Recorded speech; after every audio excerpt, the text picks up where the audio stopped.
माधव कुंज बिहारी गोपी जन वल्लभ गिरिवरधारी। जय राधा माधव कुंज बिहारी गोपी जन वल्लभ गिरिवरधारी।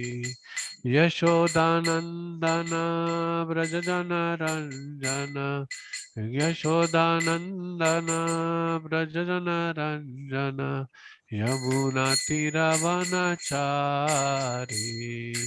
यमुना तीरवनचारी। जय राधा माधव कुंज बिहारी गोपी जन वल्लभ गिरिवरधारी। जय राधा माधव कुंज बिहारी गोपी जन वल्लभ गिरिवरधारी। हरे कृष्ण कृष्ण कृष्ण हरे हरे हरे राम राम राम हरे हरे हरे कृष्ण कृष्ण कृष्ण हरे हरे हरे राम राम राम हरे हरे हरे कृष्ण कृष्ण कृष्ण हरे हरे हरे राम राम राम हरे हरे हरे कृष्ण कृष्ण कृष्ण हरे हरे हरे राम राम राम हरे हरे हरे कृष्ण कृष्ण कृष्ण हरे हरे हरे राम राम राम हरे हरे हरे कृष्ण कृष्ण कृष्ण हरे हरे हरे राम राम राम हरे हरे। हरिनाम से कीर्तन की जय। श्रील प्रभुपाद की जय। Yeah, I'll just share my screen.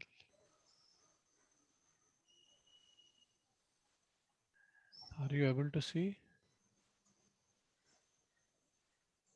Not yet, Prabhu. You have to share. Yeah, now it's coming up. Okay.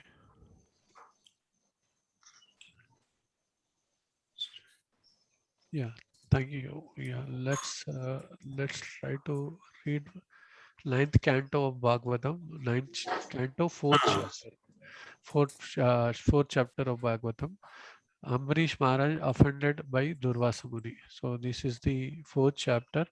So we'll try to read the we have tried to recite the verses text 1 and 2, and then we'll discuss the all the purports of other verses till maybe till 12 to 14 based we are depending upon the time and all. Yeah, okay. Om Namo Bhagavate Vasudevaya. Om Namo Bhagavate Vasudevaya. Om Namo Bhagavate Vasudevaya. Shri Sukho Vacha Na Bhago Na Bhagapatyam Yam Tatam Vratara Kavim Yavishtam Vyabhajanayam Brahmacharinam Agatam. Shri Sukho Vacha Na Bhago Patyam Yam Tatam Vratara Kavim Yavishtam Vyabhajanayam Brahmacharinam Agatam. श्रीशुक उवाच नाभागो नाभागपत्यं यं ततं भ्रातरा कविं यविष्टं व्याभजन्दायं ब्रह्मचारिणम् अगाथम्. Word meanings.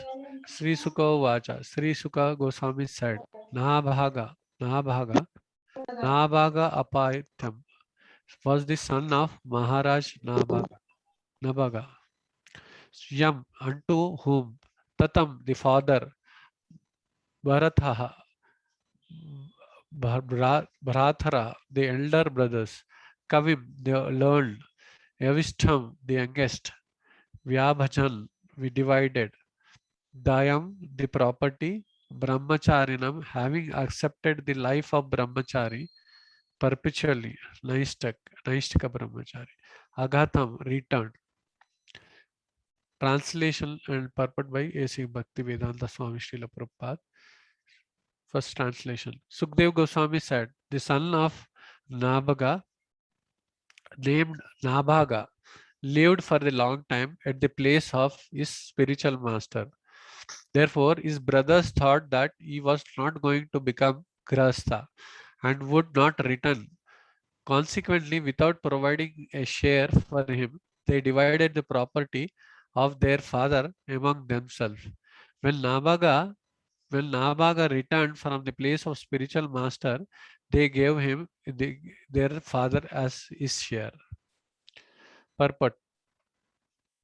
There are two kinds of brahmacharis. One may return home, marry and become a householder, whereas the other, known as Brahadavrata, takes a vow to remain a brahmachari perpetually. The Brahadavrata, brahmachari, does not return from the place of the spiritual master. He stays there and later he directly takes sannyasa because Nahabaga did not return from the place of his spiritual master. His brothers thought that he had taken Brahvrata Brahmacharya. Therefore, they did not preserve his share, and when he returned, they gave him their father as his share. ॐ अज्ञानतिमिरान्धस्य ज्ञानाञ्जनशलाकया चक्षुरुन्मिलितं येन तस्मै श्रीगुरवे नमः श्रीचैतन्यमनोभीष्टं स्थापितं येन भूतले स्वयं रूपा कदा मह्यं ददाति स्वपदान्तिकं वन्देऽहं श्रीगुरुं श्रीयुतापदकमलं श्रीगुरो वैष्णवांश श्रीरूपं साग्रजातां सगना रघुनाथान्वितं तं सजीवं साद्वैतं सावधूतं परिजनसहितं कृष्णचैतन्यदेवं श्रीराधा कृष्णपदां सगना रघुनाथ ललिता श्रीविशाखावितां स हे कृष्ण करुणा सिन्धु दीनबन्धो जगत्पते गोपेशा गोपिका कांता राधा कांता नमोस्तुते तप्त कांचना गौरांगी राधे वृंदावनेश्वरी वृषभानुसुते देवी प्रणमामि हरिप्रिये वाञ्छाकल्पतरुभ्यश्च कृपा सिन्धुभ्येव च पतितानां पावनेभ्यो वैष्णवेभ्यो नमो नमः जय श्री कृष्ण चैतन्य प्रभु नित्यानंद श्री अद्वैत गदाधर शिवासादि गौर भक्तवृंद हरे कृष्णा कृष्णा कृष्णा हरे हरे हरे राम राम राम हरे हरे हरे कृष्णा कृष्णा कृष्णा हरे हरे हरे राम राम राम हरे हरे हरे कृष्णा कृष्णा कृष्णा हरे राम राम राम हरे हरे मुखं करोति वाचालं पङ्गुं कृपास्वहं वन्दे श्रीगुरो दीनतारिणं परमानन्दमाधवं श्रीचैतन्य ईश्वरं Pavitra Pavitro Aparavasam Gatovi Atmarune Pundarikaksha Sarvastam Shri Vishnu Shri Vishnu Shri Vishnu. Yeah. Yeah, thank you all for joining this session. And first, I would like to thank Leelanand Prabhuji and Anuradha Mataji for giving this opportunity to speak on this subject matter of Srimad Bhagavatam. And I thank them for the opportunity provided, and I seek the blessings of all the great Vaishnavas assembled in this call, and all Vaishnavas and Vaishnavas before the start of this before the start of this discussion. I do not have any qualification, but still, as a matter of service, I am doing this. Yeah, but I request you all to bless me, and so that I can glorify on this subject matter and all. And I take the blessings of the Guru, and also all the other acharyas, and also Siksha Gurus before starting this. Okay. So please bear with me if I spoke something wrong and all. Yeah. So this ninth canto, chapter 4, is about Nabaga. Nabaga. So Nabaga is the son of Manu. Okay, and after Nabaga, son is Nabhaga. Okay. I'm getting some echo actually. I don't know why. Yes, Prabhu, I muted them. That's okay. Okay. Okay. So Manu's son is Nabaga, and Manu's grandson, or Nabaga's son is Nabhaga. Okay. So this is the descendants. These are the descendants, hierarchy of descendants. So this is the hierarchy. So here, in the ninth canto, we are reading from the ninth canto, fourth chapter of Bhagavatam. So ninth canto is about the preparation, is the preparation for the 10th canto. So all the exchanges what Krishna had with his devotees in this ninth canto is mainly is about the renunciation. So ninth canto is to practice renunciation. It is to practice renunciation, so that we are getting prepared for the 10th canto of the Bhagavatam and all. So it is actually these all chapters gives us a training, right? It gives us the training about renunciation, right? So that is what. So all the the exchanges between the Krishna and the devotees, whatever being discussed in ninth canto of Bhagavatam, is just to renounce it, to make us renounce it and get prepared for the 10th canto of Bhagavatam. Okay. So here, the renowned great stories or pastimes of great devotees of renunciation has been given in this ninth canto of Bhagavatam and all. So here Nahabhaga, the son of Nabaga, right? Nabaga goes to Gurukul, right? Goes to Gurukul. It's to have the important training program and all, right? So he goes to Gurukul actually for the training program. So he wanted to learn, he wanted to get educated, right? He wanted to get Vidya, right? And he wanted to practice renunciation. Okay.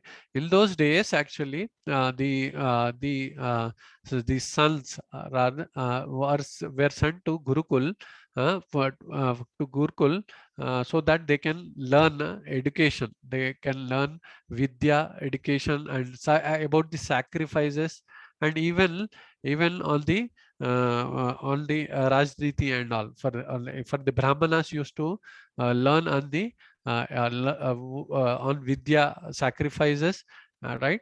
And Kshatriyas used to learn about the how to about the uh, how to protect the kingdom. They should learn the arts to protect the kingdom and all. So whatever it may be. So whether it may be the Kshatriya or it may be Brahmana, so whatever it may be. So they used to send to Gurukul for education and renunciation. So the parents as well as the child, both were actually practicing renunciation by sending it to the Gurukul. Okay, so so so here Nabaga was also sent to Gurukul for the spiritual training and all. So he was there in the Gurukul for the same time, and he did not return. He did not return. So all the property was whatever the property was there. So their brothers they distributed among themselves. Okay, so they distributed among themselves because he was delayed on this, and they were assuming that he would enter into sannyasa ashram and all. From brahmacharya, he would enter into sannyasa ashram. But to their surprise, this Nahabaga returned home, and he wanted to become a householder and all. So, okay, so that is the about this verse actually. Okay, so he has not become Naistika Brahmachari. He just returned home. He wanted to be householder and all. Yeah, we'll go on to next verse.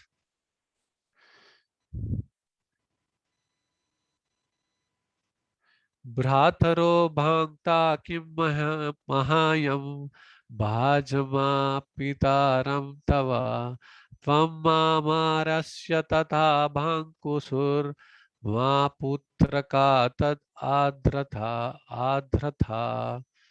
Translation. Nabhaga inquired, "My dear brothers, what do you have given to me as my share of our father's property?" His elder brothers answered, "We have kept our father as your share."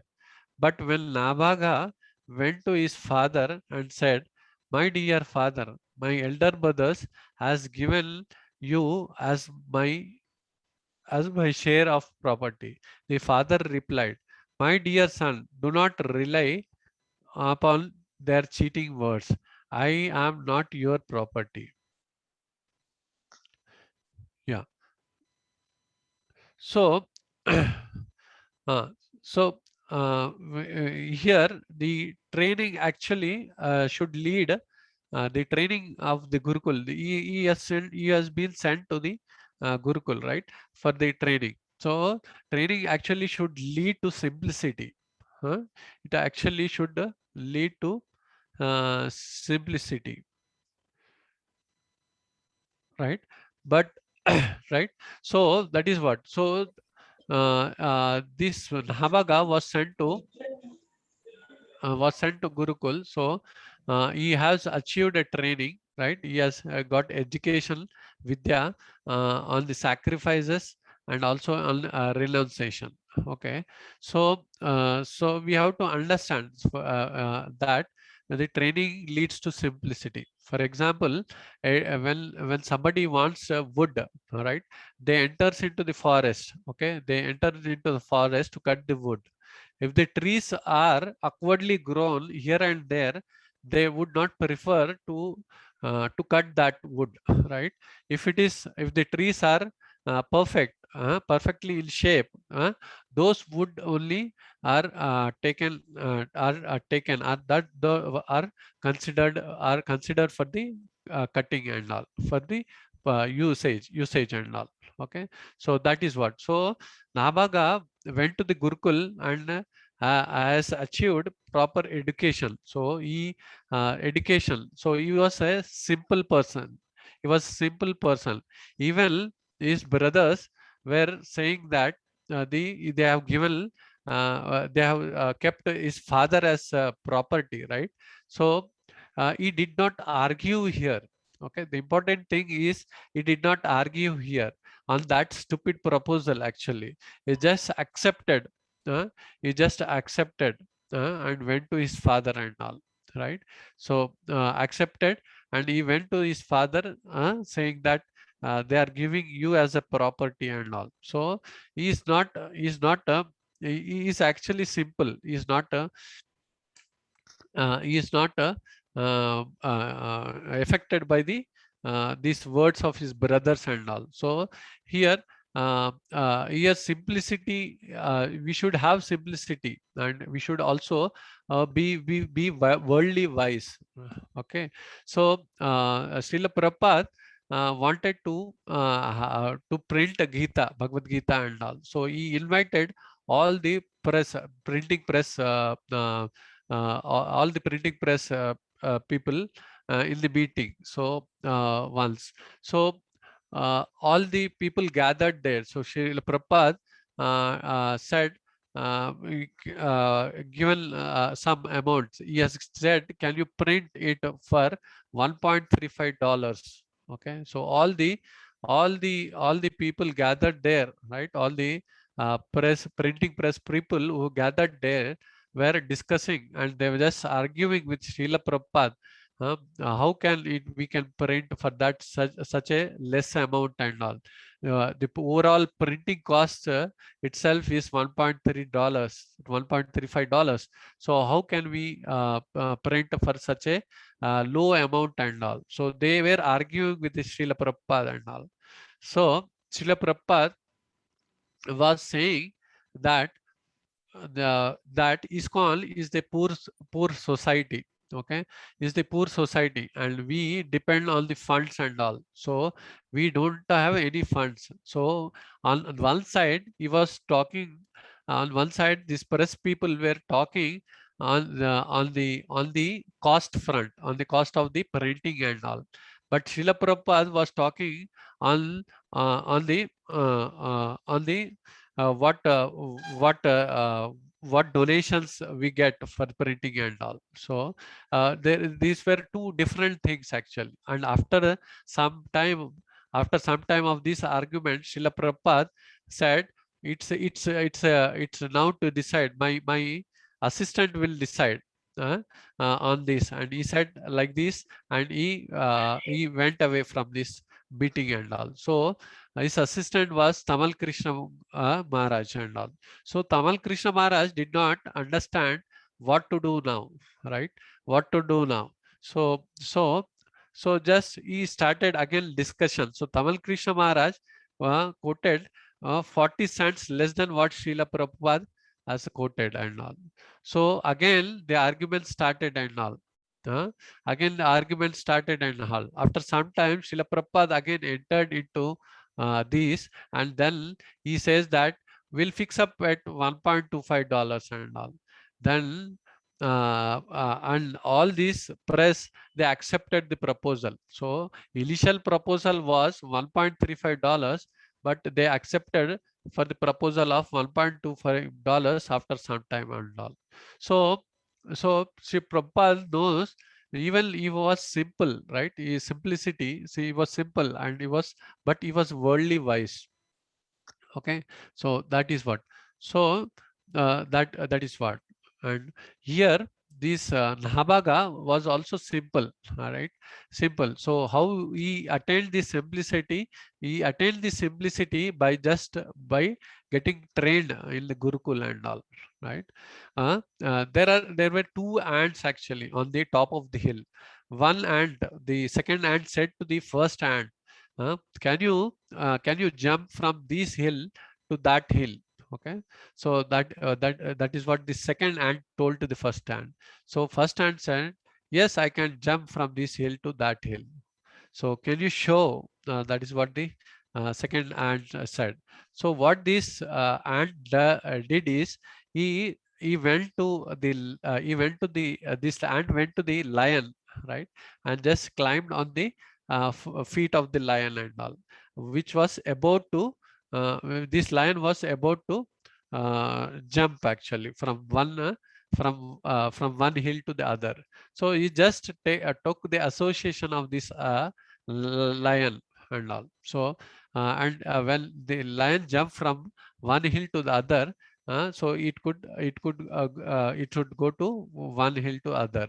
So here the thing is the consulting a right authority is important actually. So this ant has taken the authority, right authority. So it didn't have any strength actually to jump from one hill to other. But when we are in consulting with the right authority, then we can make a even though if we do not have the strength, we can overcome. Okay, so Nabaga also did not have the strength to counter his brothers and all. But uh, uh, but uh, but he has taken he has consulted his father, right?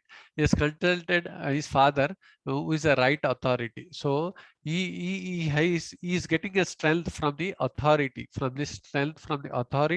and also a strength from the education which he has undergone in the Gurukul and all.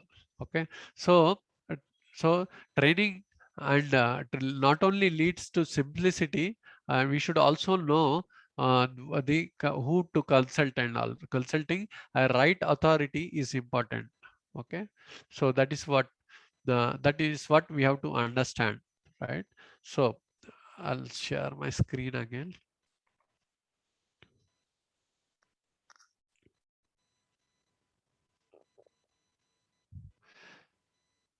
Yeah, text text 3 actually 9.4.3. So Nabaga's father said, translation, I'm just reading all the translations from now. Okay, from the third text. Nabaga's father said, all the descendants of Angira are now going to perform a great sacrifice, but although they are very intelligent, on the sixth day they will be bewildered in performing the sacrifice and will make mistakes in their daily duties. Purport: Nabaga was very simple hearted. Therefore, when he went to his father, the father, out of compassion for his son, suggested that as a means of livelihood, Nabaga could go to the descendants of Angira and take advantage of their misgivings in performing yagna. So, from this verse, we can understand that the Nabaga, who is the father of Nabaga, right, is suggesting his son a complete opposite solution, right, for the material problems of this property dispute. He is suggesting complete opposite spiritual solution. What he is suggesting is to go to the Angira's son. Angira's sons are ready to perform some sacrifices. So you can go to Angira's son and perform this yagna, right? So that you will get some remnants of wealth and all. So that is what he is suggesting. So we have to understand what is the mood of Vedas, or what is the mood of Brahmanas actually. So from the training actually, if training, he was educated, right? In the training in the Gurukul, he was educated with Vidya. So he has learned all kinds of sacrifices there, sacrifices, education related to the sacrifices, and he also practiced detachment, right? So this is the mood of Vedas and also the Brahmanas and all, right? So that is what. Here, yeah, his father is suggesting a spiritual solution. He is not saying to go and fight a court case for the property, right? Against your brothers and all, but he is just suggesting him to the other solution, which is a spiritual solution. Okay, so here important thing we have to understand is wealth is important, but it's not on the cost of our spiritual. It's not on the cost of our spirituality. Okay, so that we have to understand here. So if so here the same, the Nabaga is teaching his son Nabaga that that anyway you are anyway you are not interested in the wealth, right? You anyway you are not interested in the wealth, you want spiritual benefits, right? You want you have practiced spirituality. So so why don't you practice,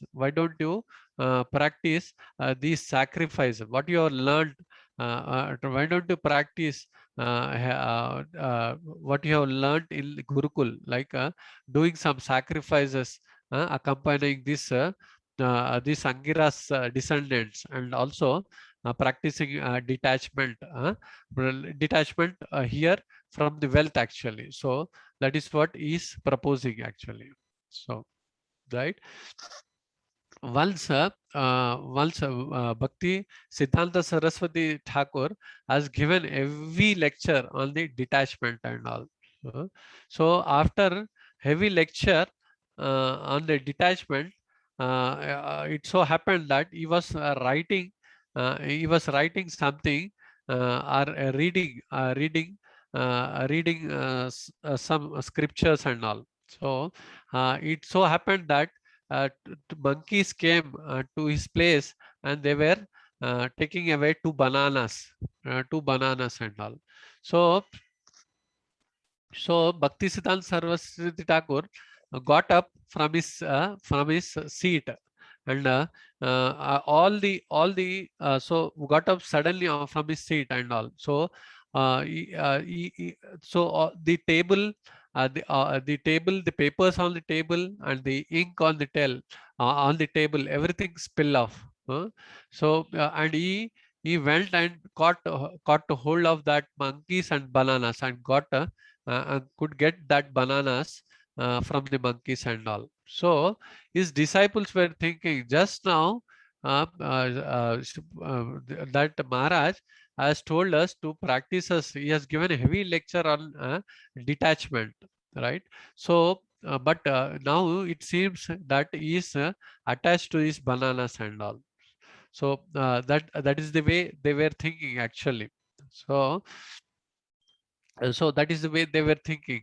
So actually, so he was not attached to that bananas actually, but since these bananas are the property of Radharani, right? These bananas were the property of Radharani, because this has to be offered to the Lord and all. So he wanted to bring it back from the monkeys and all.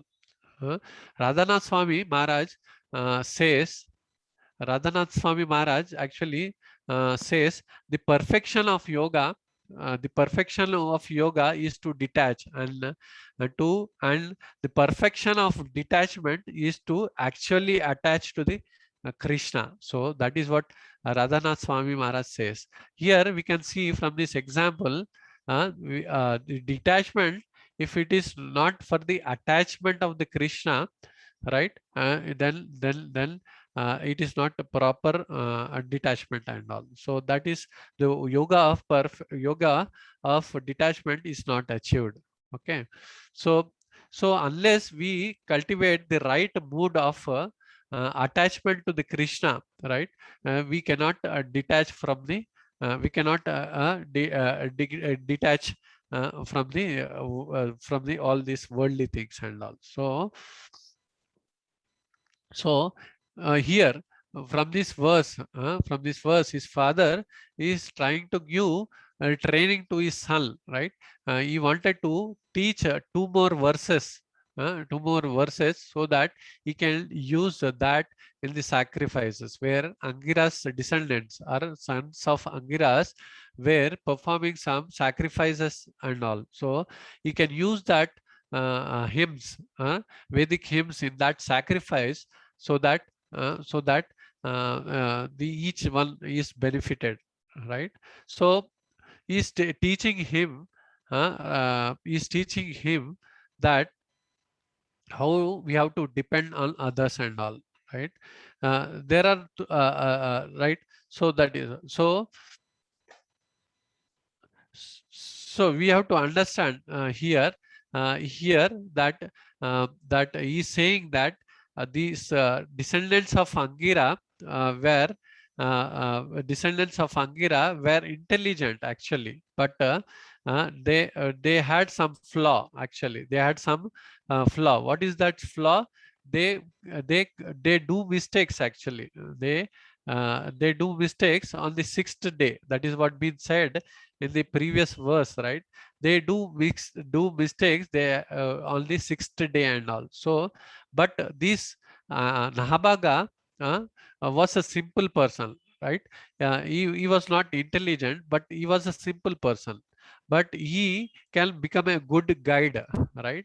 He can become a good guide. So the combination actually in the material world, the combination works actually, right?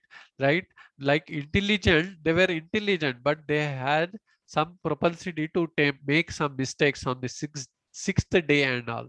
Okay, so that's why his father is suggesting you are simple. They are intelligent, but they have do mistakes and all. But you are simple, and you can become a good guide to them, right? You can be so combination in material world always works. So it is designed actually. This material world is designed so that we have the dependency on each other. So here his father is trying to teach him the how to cooperate, right? He's trying to teach his son how to cooperate so that each one is mutually benefited, right? So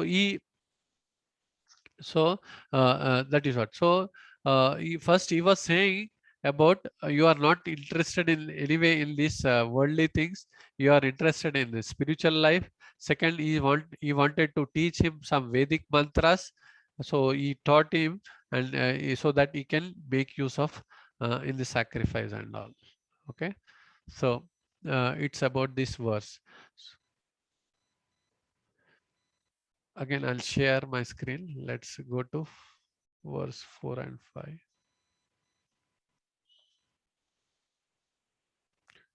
Yeah, text 4 and 5. We'll read the translation. Nabaga's father continued, go to those great souls and describe two Vedic hymns pertaining to Vaishva Deva. When the great sages have completed the sacrifice and are going to heavenly planets, they will give you the remnants of money they have received from the sacrifice. Therefore, go there immediately. Thus, Nabagas acted exactly according to the advice of the father, and the great sages of Angira dynasty gave him all their wealth and then went to heavenly planet. Okay, so we can understand here that, right, from this we can understand that these this we can understand that it's about wealth, right? So his father is trying to teach about the cooperation. So that both the Angira's descendants and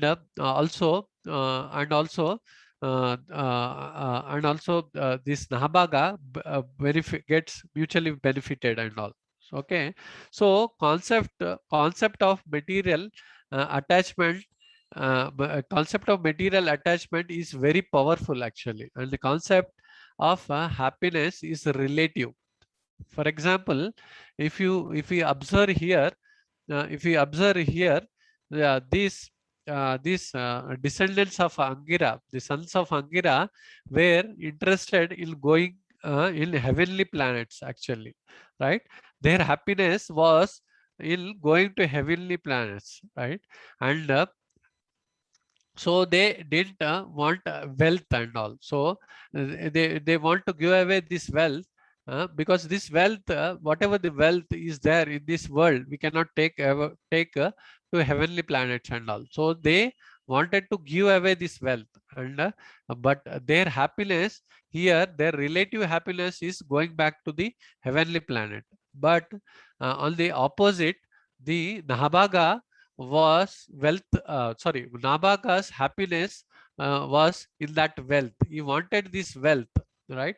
He wanted to this wealth, but in return he has this two two Vedic hands, which can be used in the sacrifice and all. This will help them to go to heavenly planets, also help him in getting the wealth.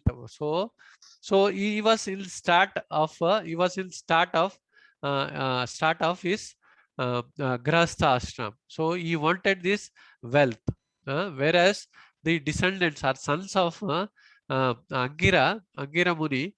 Yeah, they didn't wanted this wealth. They wanted to go to the heavenly planets. So here we can understand that the concept of happiness is relative actually. So relative. For example, one lady was daily going to the office. So yeah, she was while going to the office, she used to while she used to see she used to see a doll. A doll had a sari on it and all. So daily while going to office, she used to see this sari and she got attracted to this sari.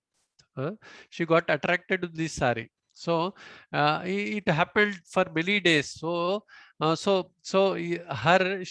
attachment, material attachment was into this sari and all, right? So happiness is relative actually. Correct? Is a concept of relative. So daily she was seeing this sari, and she was just her mind was disturbed actually. Her mind was disturbed about this sari and all, right? So about these material things and all. So she was thinking that happiness was in this sari, and purchasing this sari and wearing this sari. So one day what she did is, she went to this shop, and she told to show this sari and all. So shopkeeper showed this sari, and shown this sari and all. She told, and shopkeeper said, will she told to give this sari actually, what was this doll was wearing, right? So she wanted, I wanted this sari, not this what you are showing. So the shopkeeper said, this is the same sari actually. It is being displayed over there, but this is the same sari, and also this is a new one. Okay, so you can keep this. But this lady said, no, I want the same sari which is on the doll. So shopkeeper just taken out that sari from the doll, and just given to this lady. And this lady just rejected this, and I did not she did not purchase this sari and all.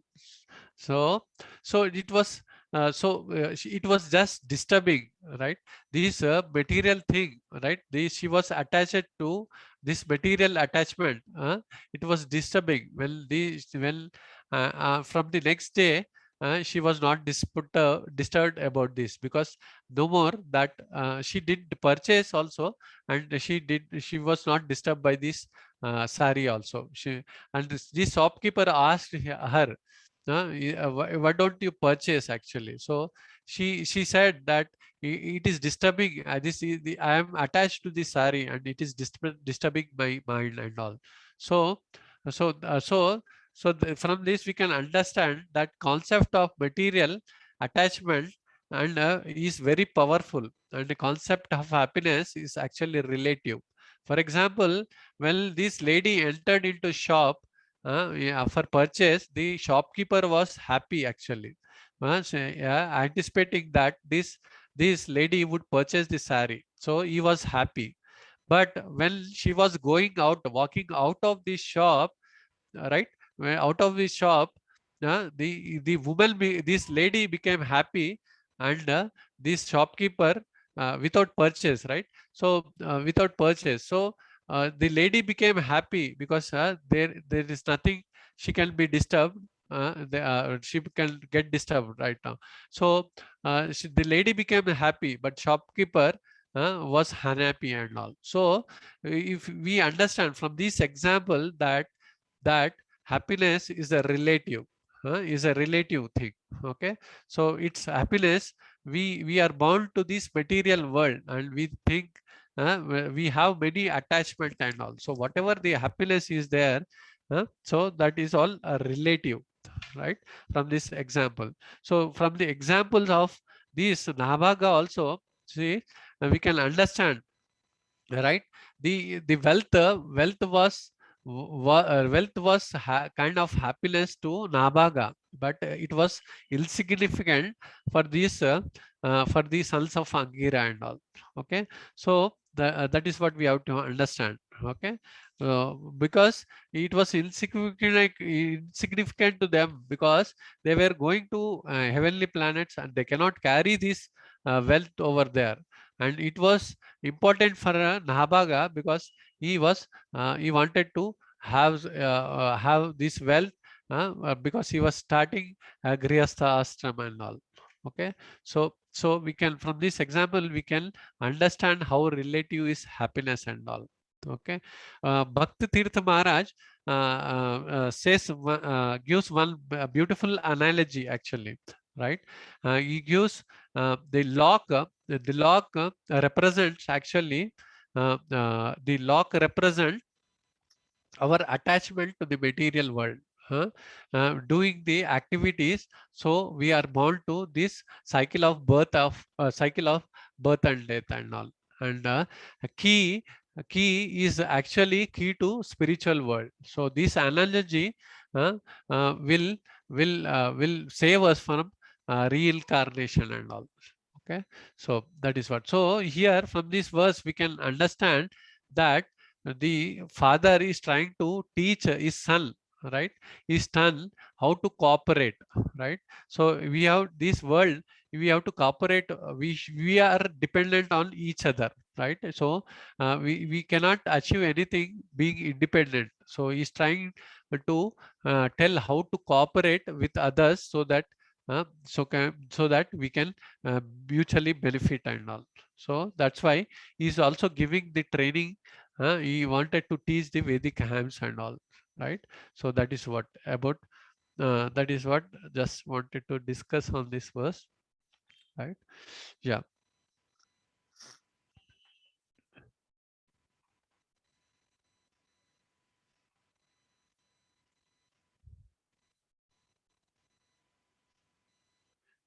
Yeah. Text 6 translation. Thereafter, while Nabhaga was accepting the riches, a black-looking person from north came to him and said, "All the wealth from the sacrificial arena belongs to me." So, uh, this this black person was none other than Shiva, actually.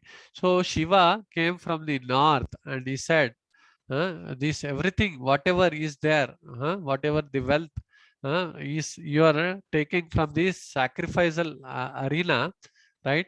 It belongs to me actually. So this world is this material world is about the competition. Okay, so so every we have to compete in this material world. So that is what is about this verse. So competition, we cannot avoid competition and all. So whatever we do, there is a competition in this material world. Okay, so we'll go on to the next text.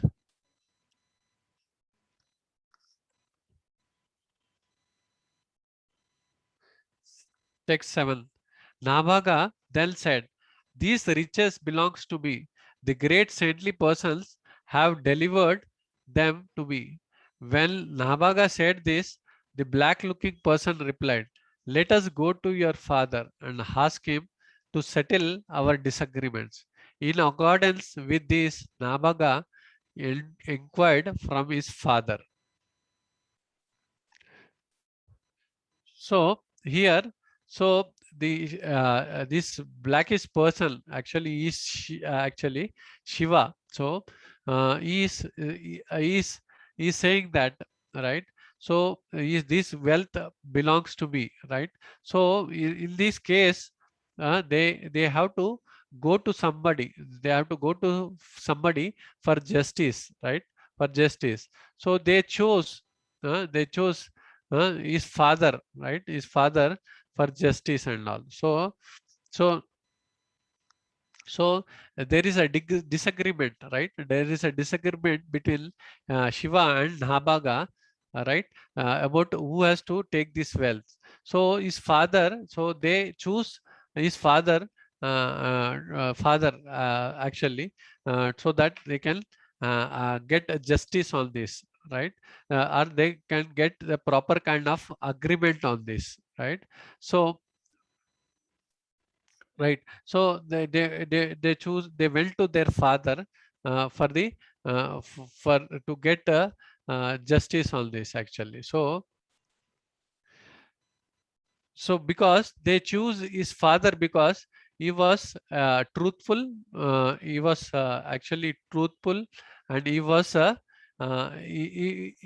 fair actually. He was truthful and fair, right? That's why they wanted to go to his father, and also and he can, so that they can do proper kind of justice, right? We can see we can see a person, right? Justice, we can see a statue of justice, right? Justice, she is a lady with a scale in his hand, right? With a scale in her hand. So this lady signifies, this woman signifies actually wisdom, and the blindfold on this lady actually it signifies she is not she is bound to give justice actually. So she's not she is bound to give justice, and the scale actually signifies the loss of karma. So and the balance of the scale actually is because of the loss of karma, and there are two sides on the scale, right? So it's represents actually good and bad karma, right? So so so this justice is with a it has a as a sword in his right hand and all. So this justice will will give proper kind of will give judgment, right? It will give judgment, so that it is agreed upon, right? So we can understand the scale actually, whatever on the good and bad side of this scale. So on the good karma and bad karma is about the what we have accumulated during our lifetime with our words, thoughts, and deeds and all. So based upon our words, thoughts, and deeds, whatever we have done during our lifetime, so the justice will be given, or will be given the next body and all. So here the fairness is that this Nabaga and Shiva wanted to go to his father, go to his father for the justice and all. So that is what. And from the next verse we can in the next verse, when we read, we can understand how he was fair and all. Let's go to next verse, verse number 8. So text 8. The father of Nabaga said, whatever the great sages sacrificed in the arena of Daksha Yagna, they offered to Lord Shiva as his share. Therefore, everything in the sacrificial arena certainly belongs to Lord Shiva.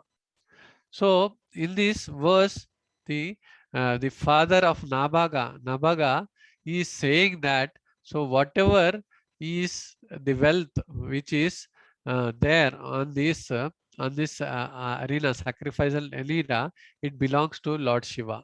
So he was giving a fair kind of justice, right? So he was fair. So his son was situated in this situation, but he was not partial. So first thing here, Nabaga was not partial to his son Nabaga. Okay, and second thing is he actually he actually given his son idea to go to this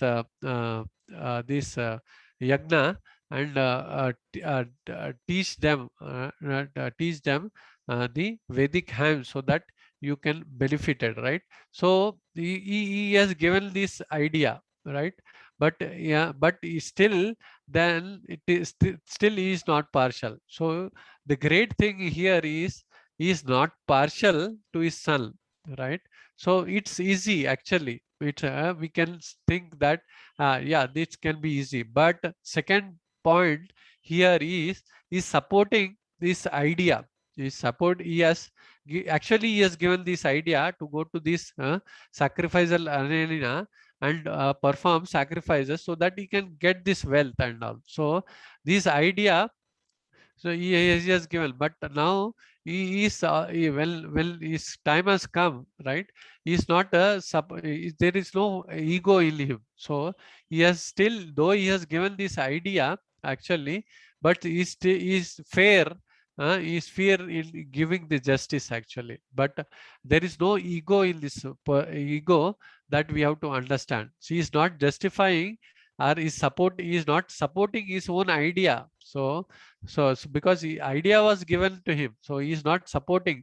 So generally what happens is when we give an idea, it's with our ego actually we wanted to support it. We want to justify or support it actually. And we tend when it time comes, we try to justify and try to give will not be fair actually in giving the judgment and all. Okay, but here his father was not partial to his son and also not in support of his idea which was given by him. So it is very difficult actually. But most of the people, what they do is when the idea is given, so they support their idea what is given. But here when it has come time to give justice, so he was fair enough. He was fair enough to say that it's all the wealth belongs to Lord Shiva, not you. Though you have performed the the sacrifice, you have performed the sacrifice by chanting these Vedic hymns, right? But the owner of this property, actually, are these wealth should be offered to Lord Shiva, right? That is what is being said here. So, so one should actually burn one's opinion in the fire of cooperation. So Radhanath Swami Maharaj says this: one should burn one's own opinion in the fire of cooperation, right? So here we can see that his own opinion was this idea was given by himself. Nabaga has given idea to Nabaga, his son Nabaga, but he is ready to burn his opinion actually, right? He is ready to burn his opinion but in order to cooperate actually. So even his son was ready to accept the authority and cooperate. He was just accepting his father as the authority. This training, whatever he has learned in the Gurukul, right? Whatever he has learned in the Gurukul as an authority, and just accepting as an authority, and he just wanted to So he was wanted to just forego this and all. So the spirit of cooperation is to be learned here from Nabaga here. So he was just cooperating with the authority, maybe his father and authority of Gurukul, right, from the education and all. Okay, so there is, so we can see examples from Pandavas and Kauravas also. The Pandavas, Pandavas actually were were having a team spirit. Okay, they had even though they had individual goals, right, but they had a spirit of cooperation. Huh? They didn't have any individual motives and all. Whereas Kauravas were having the all the individual motives, right? Like for example, Bhishma has a individual motive, right? He was, though he was fighting for Kauravas, he has an individual motive, right?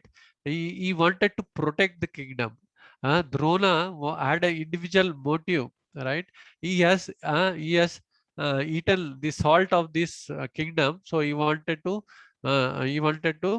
help Duryodhana and all. So they had own personal motives. So and Shailya had has a personal motive. Even Karna had a personal motive because he was envious of Arjuna. So everyone in the Kauravas army had their individual motives, where they didn't had any team spirit actually. So there was no spirit of cooperation.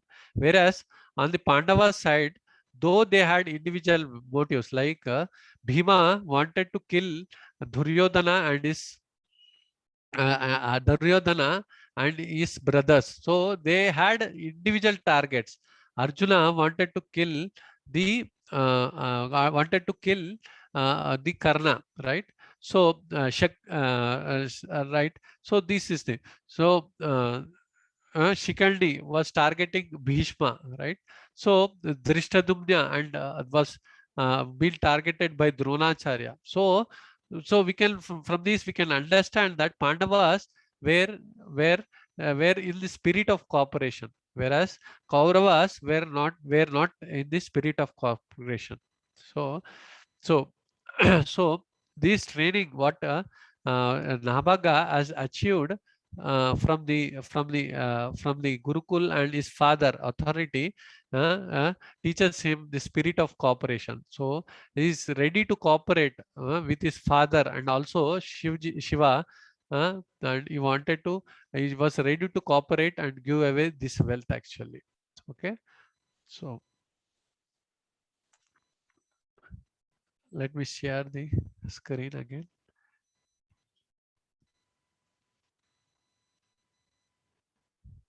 Text line translation. Thereupon, after offering obeisances to Lord Shiva, Namaga said, "O worshipful Lord, everything in this arena of sacrifice is yours. This is assertion of my father. Now, with great respect, I bow my head before you, begging your mercy." So this is actually success of the training. So training as a as a brahmachari, as a brahmacharya, he received this training. So this is of the success of his training. There are 5 things actually being achieved here, right? The success of this training is, first, he had a faith in authority, right? So he had a faith in authority, so he was able to because he had the faith in authority, he just accepted his father what he was saying and all. And the second thing, he has learned a detachment in the Gurukul, right? Detached. He was away from the father and mother, so he was learning the detachment, and now after learning the detachment, he is now practicing actually detachment, and is also his father is encouraging him to practice detachment and all. So first, he has the faith in authority. Second, he is practicing detachment, so he do not have any personal motives, like you didn't want, he didn't wanted the wealth, he didn't want the success, right? So, third thing is seeking higher power, right? Is trying to seek higher power. Now here Shiva is the higher power, right? So he wanted to he is ready to seek the higher power and all, right? And humility. Fourth thing is he has learned is we have learned is humility. So he is, even though even though he has chanted these Vedic hymns in this sacrificial arena. He is ready to bow down. He is ready to bow down to Shiva, right? So even after losing, he is ready to bow down. And lastly, he has a strength to say, I am wrong. So that is what. So these five things. These five things actually he has learned from this training. So this is actually success of the training, right? So on the first part, where is faith in authority, right? He had a faith in authority of his father, right? So he just followed what his father said, right? So he has faith in father. Once Srila Prabhupada, his disciple of Srila Prabhupada asked Srila Prabhupada that Srila Prabhupada, that everyone is asking me that, have you been to India? When I am teaching Krishna consciousness to everyone in US, they are asking me, have you been to India? So Srila Prabhupada replied to this person, to this devotee, that I have not been tell them that I have not been to India, but India had come to me. India had come to me. That is what the Srila Prabhupada said. So Srila Prabhupada represents India because he has taken all these scriptures and the teachings of these scriptures to other countries and all. So he has represented India actually. So when we follow the authority, when we have the faith in authority, right? Uh, uh, then, uh, then, uh, then, then everything is understood, right? So that is what. So we should have the faith in authority. So this person had a faith in Srila Prabhupada. So even though he has not seen the India, but he could understand the teachings of what Srila Prabhupada gave, right? So Srila Prabhupada gave. So that is what. So this Nabhaga also was Nabhaga was faith in has also faith in authority, and also so that's why he was able to develop those that characters of detachment and all. Okay.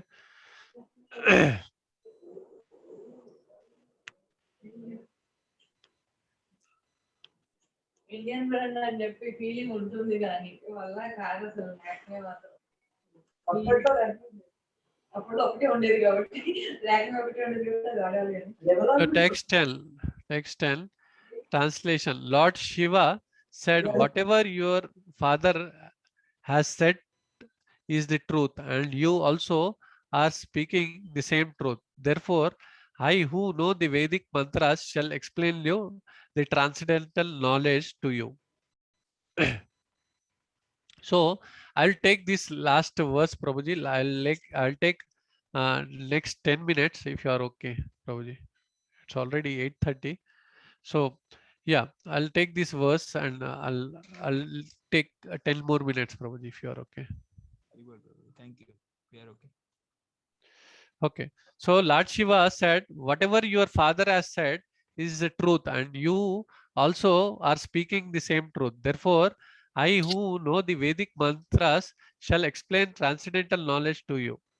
Here actually Lord Shiva wanted to give him the transcendental knowledge. So we here important thing we have to understand here is the wealth. He gave away the wealth to Lord Shiva, right? In return, he is getting the transcendental knowledge, right? So transcendental knowledge is highest, right? The wealth which is considered as a relative truth, right? And the transcendental knowledge is considered to be absolute truth, right? So he is ready to give the relative truth for for getting the transcendental truth, transcendental absolute truth actually. So that this is very important. So, so that's why when we are ready to give up our relative truth, then we'll get the absolute truth in the form of transcendental knowledge, right? So this is most important thing. Dashrath Maharaj has given two bulls. Can you mute everybody, Prabhuji?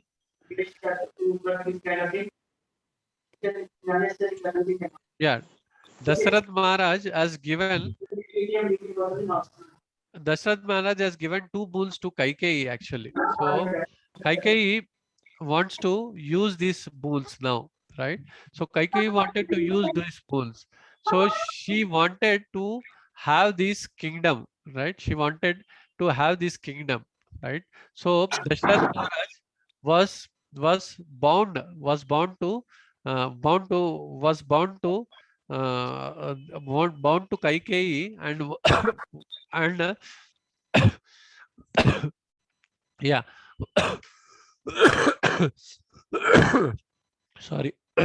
So the Kaikeyi wanted to use these bulls.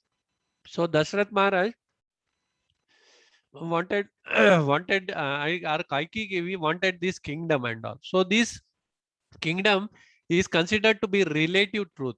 So they wanted to have this relative truth, and they wanted to send the Lord Ram to the forest, or banished to the forest. So Lord Ram is actually represents the absolute truth, right? Lord Ram is the absolute truth. So they are accepting relative truth for the absolute truth.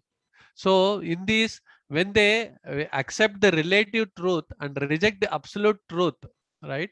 Dashrath Maharaj rejected the absolute truth. That's why he had to die, right? Similarly, Bharat Maharaj on the other side, right? But the Bharat Maharaj was declared the king after this, right? After this, he has become a king. Lord Rama has accepted, Dashrath Maharaj has accepted, everyone in Ayodhya accepted, that he is a king, right? But Bharat Maharaj did want this relative truth, right? Everyone has accepted. Now he is the king of Ayodhya, but still he was not attached to this relative truth. Instead, what he did is he chose to have the choose to have this absolute truth. Like he has kept the sandals of Lord Ram, right, on that throne and all. So even though he was a king, right, he rejected the relative truth. He didn't have any attachment to the relative truth, and in fact he has accepted the absolute truth, right? So Lord Ram was was present in the form of sandals, and later on he was present personally also. So the Lord Ram's mercy was there to Bharat Maharaj. So he has rejected the relative truth, and that's why he was able to accept absolute truth. Here in our example also, from this example also, Nabhaga is rejected wealth, right? He has rejected all the wealth, all the wealth, right? First he has rejected wealth, his own wealth, right? His own wealth he has rejected and he has given to his brothers. Secondly, now he has rejected the wealth and given to Shivji, Shiva, Lord Shiva. and all. So when we reject the relative truth of these material worlds, right, then we will be able to get the absolute truth. Like Bharat Maharaj, when he is rejected all the kingdom, right, all the wealth and the kingdom, so you could get the he could get the absolute truth in the form of the sandals, and personally, and Lord Ram personally present after afterwards and all. So from this example, we have to reject actually the relative truth and accept the absolute truth, right? So that is what that is what is to be learned. Okay, so I'll just in the matter of for the matter of time, I'll just discuss upon next one or two verses, like of this actually. So it's important here that we should not be affected with the worldly things and all. So we should try to be detached, right? As this Nahabhaga has shown us example, he has been detached with the property, right, with the wealth, right, and he wanted to give all these material gains. So the verse 11 is about the all these verses. So he was ready to give away all the wealth to Shiva, and Shiva wanted Shiva. So Shiva accepted this wealth, and he wanted to give the transcendental knowledge. So when we reject the relative truth, or when we which is wealth, which is considered to be a wealth, so we get absolute truth, right? So that is the we get the knowledge of absolute and all. So we get the mercy of the Lord. So that has to be understood. And in the next verse 11 and 12, actually 11 is about the tells about the truthfulness actually. So is about the truthfulness. So in this 11th verse, actually Lord Shiva said, now you may take all the wealth remaining from the sacrifice, for I give to you. After saying this, Lord Shiva, who is most adherent to the religious principle, disappeared from this place. So what has happened here is Nabaga not only got this spiritual knowledge, or the knowledge of absolute truth from Lord Shiva, right? So, also he got a material wealth also. In this 11th verse, Shivji gave all the material worlds also. So when you are truthful, you will be benefited spiritually as well as materially. That is what we have to understand. So Nabaga, so Shiva has given all the spiritual, so he has given all the knowledge, right, transcendental knowledge to Nabaga, and also in the 11th verse he is giving away the material gain also. So Nabaga, because of truthfulness, he has attained spirituality, and he was benefited by spiritually, and also by the benefited by the material gains and all, right? So from this we can understand, when we from this understand that when we are spiritually right, when we take up the spirituality, the truthfulness is the byproduct of it. So we need, so when we practice spirituality, so truthfulness comes automatically, is as a byproduct. So Nahabhaga both were were powerful in spirituality. That's why they were truthful, right? That's why they were truthful, and they were practicing all detachments. Like detachments, he was not attached to the wealth and all. That's why he was able to accommodate the transcendental knowledge or absolute truth, right? All the knowledge from the Shiva, he was able to accommodate, and he has perfected the life, right? So that is what we can learn from this, all this. Lastly, we'll see this last verse, which is similar to actually Falashruti, which is similar to Falashruti actually. So just we'll read this last verse and take up the questions and wrap up. The verse 13, verse number 12, it's about something Falashruti actually. If one hears and chants or remembers this narration in the morning and evening with a great attention, he certainly becomes learned, experienced in understanding the Vedic hymns and expert in self-realization. So this is something when we hear about these pastimes of these great devotees, how you can say that Nabaga is great devotee because he had this spirituality, truthfulness, and again Nabaga's son is Ambarish Maharaj, right? So from Ambarish Maharaj, this Ambarish Maharaj is there in this ninth canto. These pastimes are there in ninth canto of Bhagavatam, right? So since they are spiritually sound, right? They have practiced spirituality, truthfulness. So as a matter of sanskaras, these sanskaras has been given to the Ambarish Maharaj and all. So that since their fathers and forefathers were spiritually strong, right?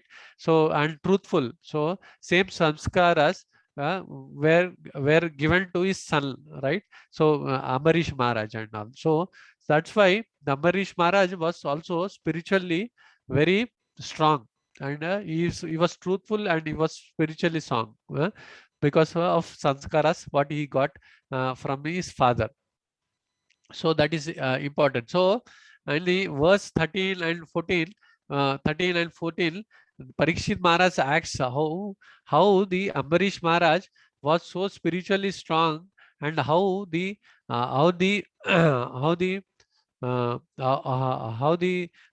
curse of Durvasa Muni did not affect actually the Ambarish Maharaj. That is what the question he asked actually. The Parikshit Maharaj asked Sukdev Goswami and all, right?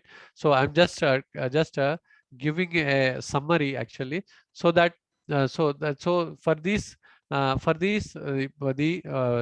to for this the Sukdev Goswami answers that is because he got sanskaras from his father Nabhaga and forefather Nabhaga. They were spiritually strong and truthful. So he got all these sanskaras from him. So that's why he was more powerful and all. So that's why even the curse of Durvasa Muni could not affect him. Right. So that is what the Sukdev Goswami responds to question of Parikshit and all. So that is what about 13 and 14 verse you can read. So that's why so spiritually strong Durvasa Muni was the Ambarish Maharaj was spiritually strong and samskaras, and also he has seen the Lord twice actually. He has seen the Lord when he was in the womb of Uttara the first time, right? And second time after going to the spiritual world, he has seen the Lord. Similarly, the Parikshit Maharaj also saw the Lord 2 times, right? Sorry, I told about Parikshit Maharaj. Even the Ambarish Maharaj also saw the Lord 2 times actually. Once, yeah. The second time when Dakshaka bird bitten him, he has saw the Lord, and also that's why they were spiritually strong and all. So this is what. So thank you. I have taken a little bit of overtime and I wanted to explain a little bit on the relative truth and give the example how they relate truth, we should not attach to the relative truth, and where we should reject the relative truth, so have to accept the absolute truth and all. So Dashrath Maharaj and Bharat Maharaj examples, and the here Nahavaga is example where is not attached to the wealth is important to us to learn actually, so that we can reject the relative truth and we can accept the transcendental knowledge or absolute truth and all. Sorry, yeah, you can, if you have any questions, you can ask. Sorry, I have spoken more to my more than what I have been realized. I am still practicing a devotee. So sorry if I have spoken anything wrong or anything. Please forgive me. Yeah. Hare Krishna Prabhuji, Dandat Please, Pranam. please, yeah, you, if you have any questions, we can take up. Yeah, Hare Krishna Prabhuji. Two Dandavat. questions. I would like to just take some time for just talking about you.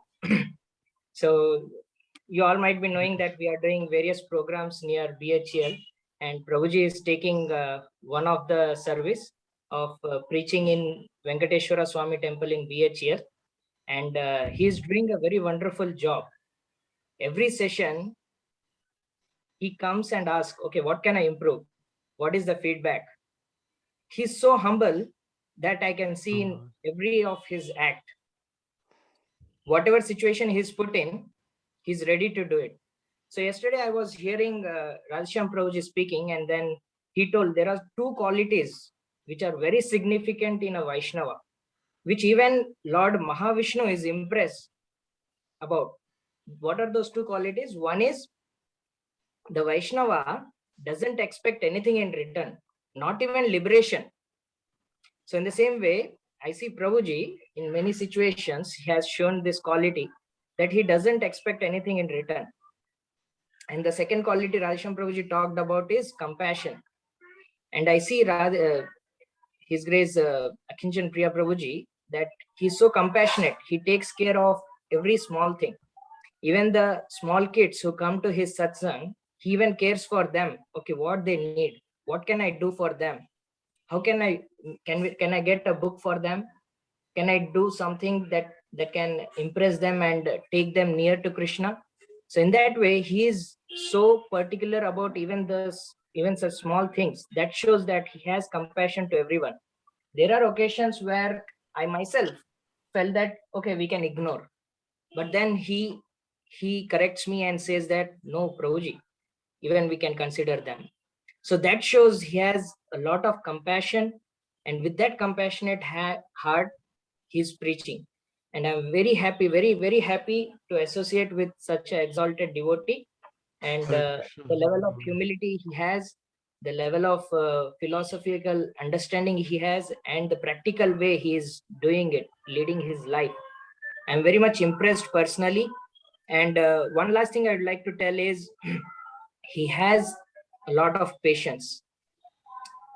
He balances his life. Being in a Grihastha ashram is very difficult. Still, he balances the spiritual and material life very well. And I look forward to him, take guidance from him. And there were situations where the services were difficult, but still he didn't hesitate and didn't compromise anything on the service. Although I did some compromise, but he never did a compromise. Whenever, anything, anytime, anywhere, he is the go-to person. So with that, I would like to congratulate him and would like to thank. Let's thank Akinchan Priya Prabhuji with 3 loud Hari Bol. Hari Bol, Hari Bol, Hari Bol, Hari Bol, Hari Bol, Hari Bol. Akinchan Prabhu ki Realize they are here. Jai. Hare Krishna. Jai.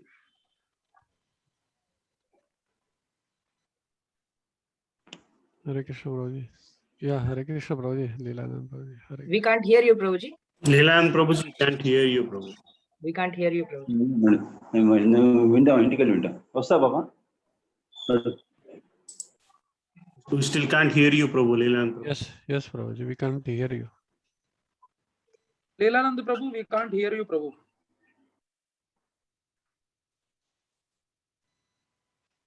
So anybody, any other questions, Prabhu, for Akinchan Prabhu? It's a nice, wonderful lecture. I think there is a question in chat. There's a questions on chat. Yeah, there is one question actually from Teja Prabhuji. Please explain that if a matter is mixed with a kind of greed, lust, or anger, then it can be called as a relative truth. Yeah, anything, Prabhuji, anything in this material world, I'll try to answer this, Prabhuji. though I'm not expert. Anything in this material world is relative. Like we try to seek happiness actually. We try to seek happiness. So happiness itself is a relative, right? Bhakti Tirth Swami Maharaj says that, see, we have already experienced lot of happiness in the spiritual world. So whatever the happiness we are getting in this material world is actually insignificant. That's why even if we achieve something also in this material world, right, we again become the sorrow after some time, right? So that's why since we have already experienced a great amount of happiness in the spiritual world, so whatever the happiness we are getting in this material world, which is relative actually, which is not actually absolute, which is relative, which is in comparison to that happiness in the spiritual world. So that's why will not be deriving any pleasure or happiness and all, right? Yes, that is what we have to understand. See, even even even the Bharat Maharaj, right? Even Arjuna also. Arjuna was Bharat Maharaj. You can see this example, right? Where he was getting all the kingdom. He was not, but he was ready to forego this kingdom, right? He didn't wanted, but he was attached to the sandals. He was attached to Lord Ram in the form of the sandals, right? So he was accepting the absolute truth and rejecting the relative truth of accepting the kingdom. Similarly, Arjuna was also he didn't wanted the kingdom, right? So Krishna thought that now he is the right person to get this knowledge. So that's why Krishna gave this knowledge to Arjuna. So when you have rejected the relative truths or worldly things, right, then you are eligible for the transcendental knowledge, right? So that is what is that is what because we cannot seek any happiness actually in this material world. We cannot this in this world actually. So that we have to understand, Prabhuji. Yeah, concept of material attachment is very powerful, but concept of happiness is actually relative. That is what Radhamanath Swami Maharaj says, Prabhuji. So we whatever the lust, greed, anger, this all should be burnt actually. Should be even should be all ego. Everything should be burnt. You should actually we should actually cooperate with each other. Right? We should not have any individual motives and all. So I think that is what I can say about this, Prabhuji. Yeah, Hare Krishna. Prabhuji. Hare Krishna, Subbarao Prabhu, can you mute others, please? Balamani Mataji, Shobha Kumari, acha. I don't know who else. Yeah, thank you. Can you hear me now? Yes, Oh, Prabhuji. Yes, Prabhu, we can hear you. Thank you. No. I was just echoing Maling Mayor Prabhu's words about Akinchan Priya Prabhu, how selflessly, and thank you for glorifying Prabhuji for all of us. Hare Krishna, Prabhuji. No, Prabhuji. Yes. Sorry, Prabhu, please forgive me. I really wanted to attend today morning's class, chanting everything, but somehow things are not. I'm in a different world right now. Please forgive me. But I'm so happy. That everything is going so nicely. Everybody is chanting and everybody is hearing. Please pray that someday even I'll do that. Really struggling here. Yeah. Any other questions? So, Prabhuji and Mataji, I would like to say one thing is, I'm seeing that there is a tendency of bypassing, skipping satsangs that is happening in person, especially in person satsangs. I humbly request all of you that, if you don't put that effort, then Krishna will remove that interest out of us. This online thing is good. Online satsangs is good, but that's not an alternative for meeting in person. And I think we all should meet in person at least once in a week. Don't compromise on that. Wherever it is happening, we see that Santosh Aditya Prabhu comes from ECL crossroads to BHL crossroads to attend a satsang. If you are becoming too complacent about going another few kilometers to somebody's houses calling for a satsang, that's not a right spirit. I'm not judging anybody here. Everybody might have different reasons, but try to understand that satsang is a very important thing. Satsang is a very, very important thing. And especially all the preachers, you know how important it is to have continuous satsang. Even 1 week gap, you lose people, you lose people's interest, you lose spirit of seva, you lose so many things, right? So I'm worried sometimes that if we are taking things for granted, or if you're we are devaluing, you're not valuing what Krishna has given us. I have seen in my life personally how Krishna throwed me away when I took devotees for granted, and then I have to literally crave, to Krishna, pray to Krishna to give me back some association, and I got it. I remember that mistake, and even during whatever, what's going on in my life right now, some personal difficulties are there. Still, I'm organizing a satsang. Why do you think I'm doing that? It's a good enough reason for me to say, no satsang for 3 weeks, right? I mean, very simple thing to do, right? Why do you think I'm putting the satsangs there? Because I have learned a hard lesson from Krishna how important is association, at least once in a week. So please don't, become complacent on that. Don't take it for granted. And you, maybe everybody who is here has already confirmed your counts and you're coming. So please encourage others in the group. That's also our responsibility. Spiritual life means seva. We are not selfish here saying that, okay, I've attended, I'm going back to Goloka. No, that spirit, we cannot enter Goloka. We have to keep helping others to get inspired, to attend, to pursue. I'm sure all of us have many responsibilities, and we have enough reasons, but there should be only one reason to come to satsang. There can be 1,000 reasons to say no to satsang, 1,000, and it can be spiritually aligned reasons also, right?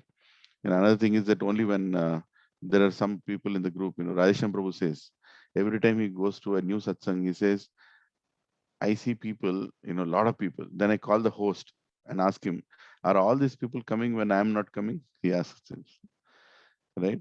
So he says, are all these people coming when I'm not coming?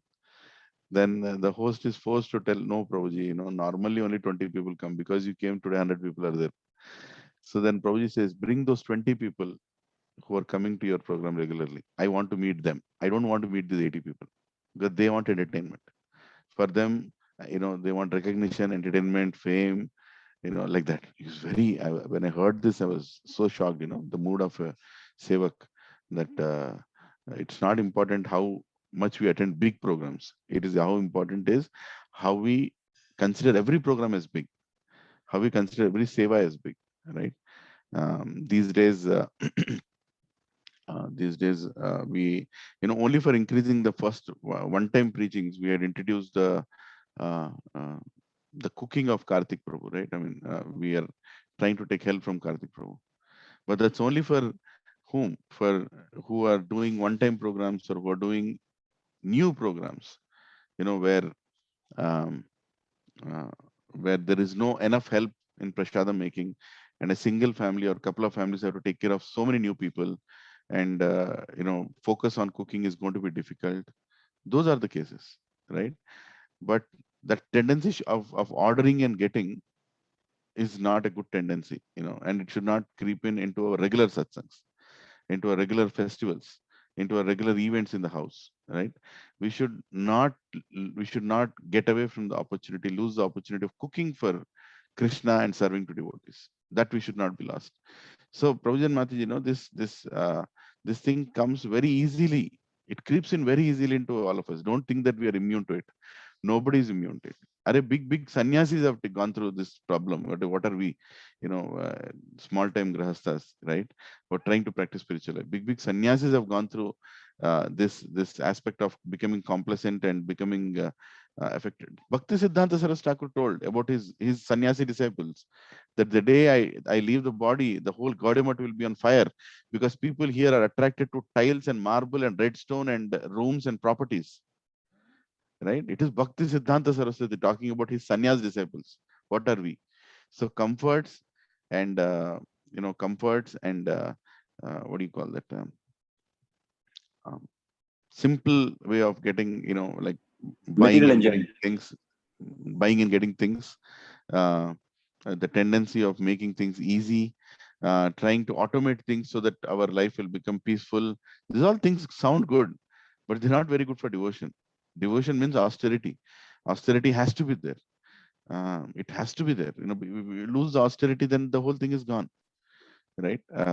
We have to, even though we have money and facilities, we should still not skip away austerity, right? Austerity, and the first austerity of mind, the first, like in Bhagavad Gita, Lord Krishna says, the first austerity of mind is to be humble.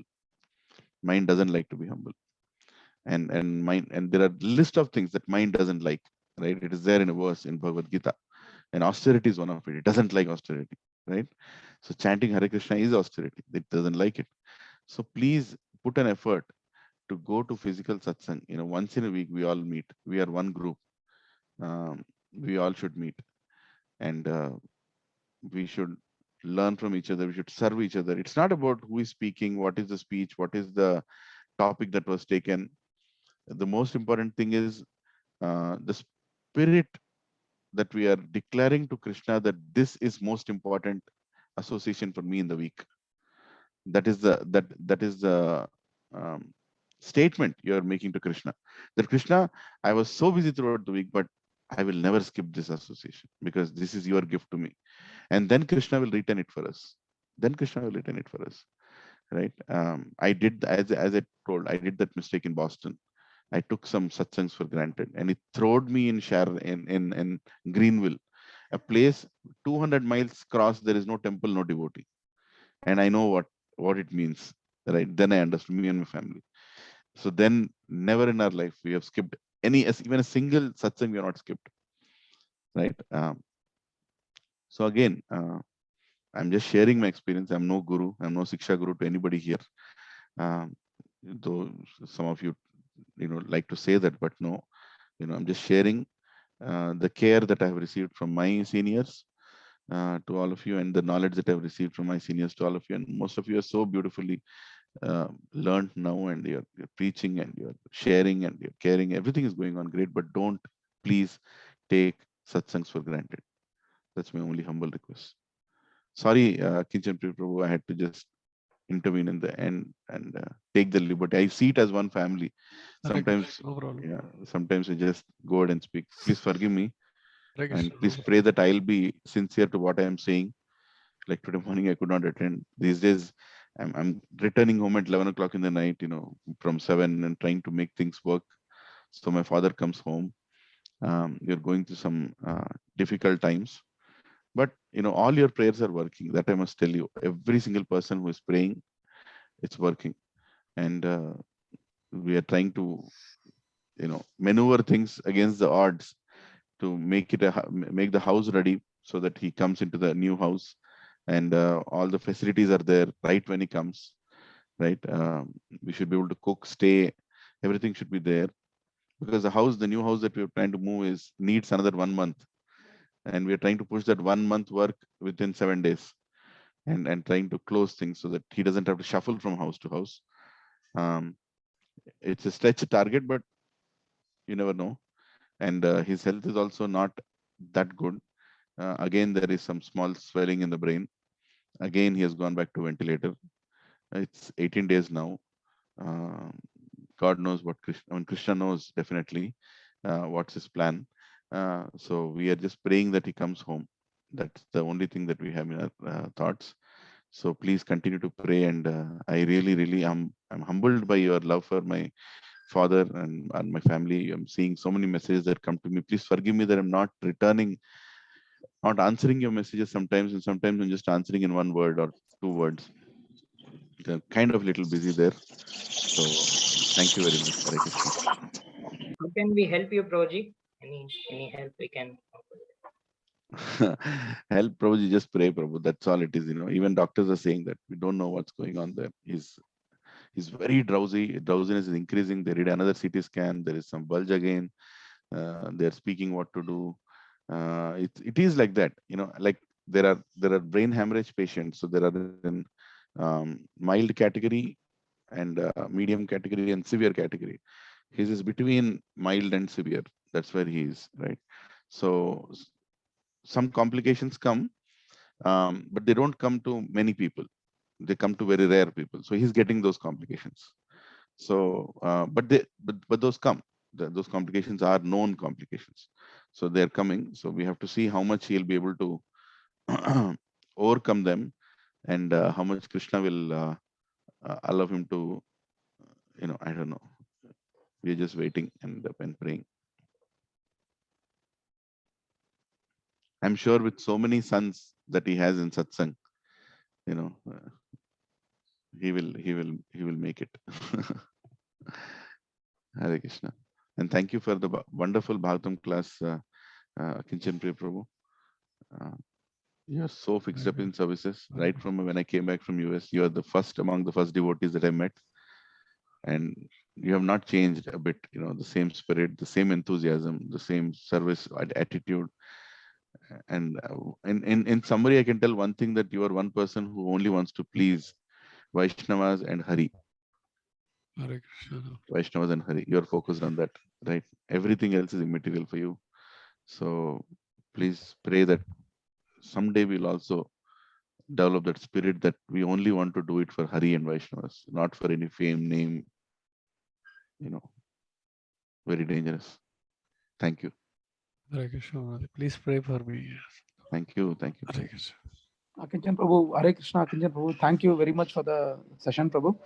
And as Leland Prabhu has clearly mentioned, I mean, in-person satsangs, I just wanted to reiterate the importance of in-person satsang, because all the while for the last 1.5 years, I have been doing, online satsangs, and for say last 3 weeks, in-person satsangs are going on. When I'm seeing a drastic difference between online satsangs and in-person satsangs. So I request, as Leland, I wanted to just reiterate on the point what Leland Prabhu has mentioned, that really in-person satsangs are, great. Believe me, it's great. Yeah. So with that note, I wanted to close. Thank you, Prabhu. There is always good association and bad association. Association also has both, right? So I'll tell you an example. You call other family. Meer bothunara Mataji? Ledu Mataji. Sorry Mataji. This is bad association. Right? Good association means మీరు పోతున్నా మాతాజీ లేదు మాతాజీ వెళ్ళాలి మాతాజీ ఎందుకు వెళ్ళొద్దు మనం అందరం కలిసి వెళ్ళాలి నేను వచ్చి పికప్ చేసుకుంటా this good association right so please see the difference and choose the good association and be a good association to others right so then everything good becomes nice. Prabhuji and Matajis, when you hold that diya, the ghee lamp in Kartik in front of Krishna, which is a very important thing we are all doing, singing, but that one diya represents our unity together, right? So if you are only standing there thinking I'm the only one, then Krishna will not like it. But if you are making 10 people come together and doing the diya, that is the spirit of Damodar Ashtakam, right? That is the spirit of Damodar Ashtakam. So patience, what is that? 2 fingers, too short? Enthusiasm and patience, right? Damodar Ashtak, when you are trying to tie the rope, Yashodamai, 2 fingers short always. Patience and enthusiasm. We need to have patience to become purified. The more and more we chant, the more and more we associate, the horrible things out of us keep coming out. No, don't give up and maintain the enthusiasm. Enthusiasm is our life in Krishna consciousness. The day we lose enthusiasm, it's over. Everything is over. Hari bol. And by the way, I wanted to discuss this today evening also, but sorry, tomorrow evening. Marathon is coming. So our marathon never ends. We finished with the Srimad Bhagavatam. And I wanted to say that Hyderabad temple is the 4th in India, in entire India, for distributing Bhagavatams. Hari bol. Yeah. And all of you have played such a great role in distributing Bhagavatams. So many temples. I'm hearing so many from pujaris, they're saying that they're enjoying reading Bhagavatam. Prabhuji, you don't know what you have done. A temple now is reading Bhagavatam. A pujari in a temple is reading Bhagavatam. You know what is going to happen to the locality in a matter of time. You won't believe what will happen in that locality, right? So it's a great service done. And now is a service for Bhagavad Gitas. So Srila Prabhupada told, book distribution is my blood. He told, So we have to distribute profusely as much as possible, the book distribution. So let us again focus on that. There is a meeting on Monday. I'm going to share, and some of you can join if you can in the evening. Monday we have Bhakti Shastri, but around 7:30, some of us may need to drop. In the family, maybe one can drop, one can stay. And where the Hyderabad Temple HTMC management team is going to address and ask all of us to make pledges. How much you're going to distribute? So what do you say, Prabhuji and Mataji? How much do you think we should pledge as Gachibowli Satsang Group? We will discuss tomorrow evening. Stay tuned. Hare Krishna, Prabhu. Hari Bol. Tomorrow morning session we have, right, Prabhu? Yeah, tomorrow morning by Dwarkadish Prabhu is coming. Can we request people to join early, Prabhu, and join for Mangala Harti? We are not having Yes. really 5 people for Mangala Harti. I know in class is good, but still we want to do something about this morning Mangala Hartis. Yes. I humbly request everyone to join, for the at least once in a day, once in a week, get up early, take bath, start at 5 o'clock and attend the Mangala Arati, attend the prayers and chant together, even if it's online, chant together and hear the Bhagavatam class. That makes a very big difference. And please join the Bhagavatam. And some of you who have medical reasons not to get up early or any other reasons, at least join 5-10 minutes before the speaker comes. Last time when the speaker came, Sankarshan Nitai Prabhu, we were literally 8 people in the group. I was like, what's going on here? And within 15 minutes, we were 40 people in the group, right? I mean, it's not about number, but it's about how much we value the speakers whom we are calling, right? So we should be there to invite, not be invited, right? Satsang means we should be there to invite. So please come early, and thank you Subara Prabhu and Praveen Prabhu and Shri Giraj Prabhu, everybody who are conducting this morning programs and coordinating it. Is amazing service. Me and Subara Prabhu discussing that creation is so different, maintenance is so difficult, starting is so difficult, sustenance is so difficult. It's wonderful that whatever we achieved so far, we are still continuing. When we will continue, even if one person ultimately lands at 5 o'clock in the morning doing his own Mangalarti, still it's an achievement. Given that now it's Kali Yuga, but still, we will not let it go to that point. We will try to attend and and please excuse me for a little bit of time. I'm not using this as an excuse because if I stretch a little more, I have back issues.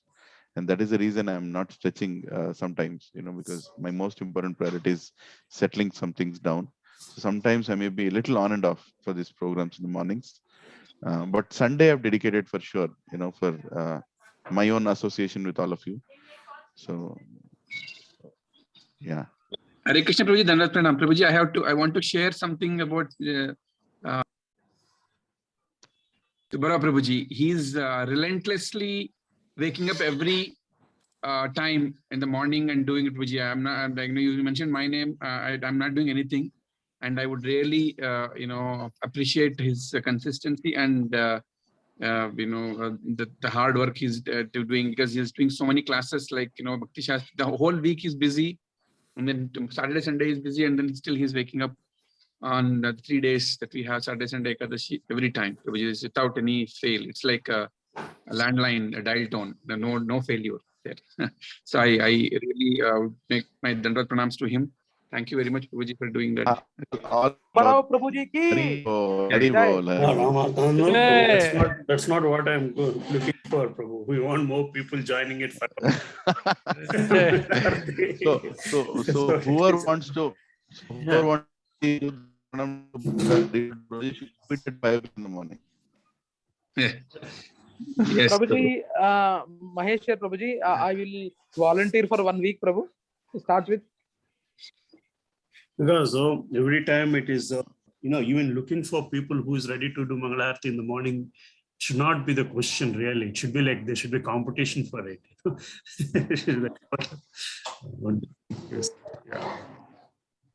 Leelanand Prabhu, Satya here, Prabhu. Prabhuji, Dhanavad Prabhu. Prabhuji, Dhanavad Pranam. I know I might sound as usual in my original style being not like you all as sincere as committed. Prabhu, I am away from the sincerity which many of you lack, but I just want to make a humble request to you, which maybe many other people in the group are also might be having, but they may not be as expressive as me.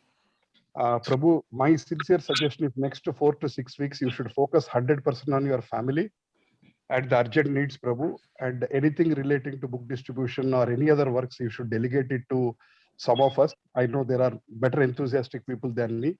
Maybe you should look for who is the right enthusiastic person for all, each aspect and delegate to them. And my sincere suggestion is at least next 6 weeks, you should focus 100% on your just personal sadhana and completely taking care of your father, your house and those things. And all others should be secondary. That's just my suggestion to you, Prabhu, for you to contemplate and think.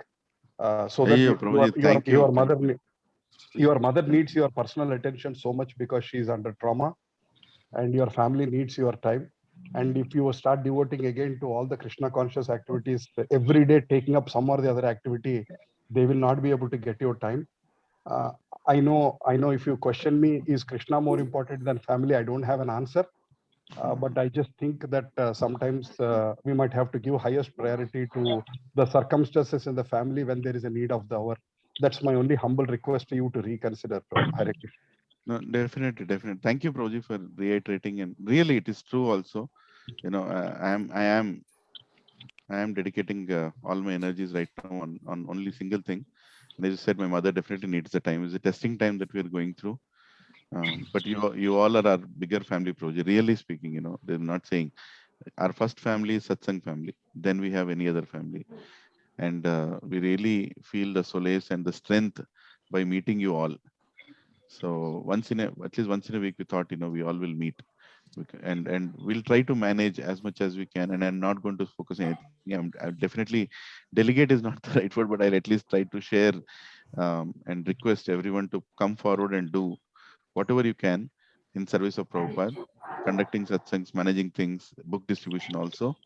And hopefully things will fall into place, Prabhu. Definitely next 2-3 weeks, I was also saying that, you know, I may not be able to attend all the things because sometimes I'm getting too tired. And one of the things that, you know, one of the factors which triggers the back pain is actually stress, too much stress. So I'm trying to keep it de-stressed, because if my back goes for a toss now, then I don't know how things will unfold. So thank you, Prabhuji, for everybody. You know, I mean, you're all my brothers and sisters.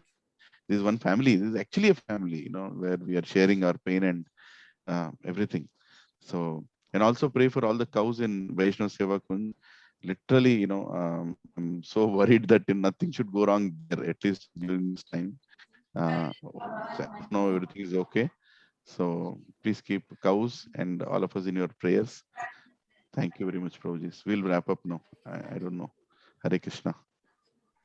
Pancha kalpatarubhyascha kripa siddhasya patitanam pavanebhyo vaishnavebhyo namo namah. Akhanda Vaishnava Koti ki jai, Harinama Sankirtaniya ki jai, Srimad Bhagavatam ki jai. Hare Krishna. Hare Krishna. Hare Krishna.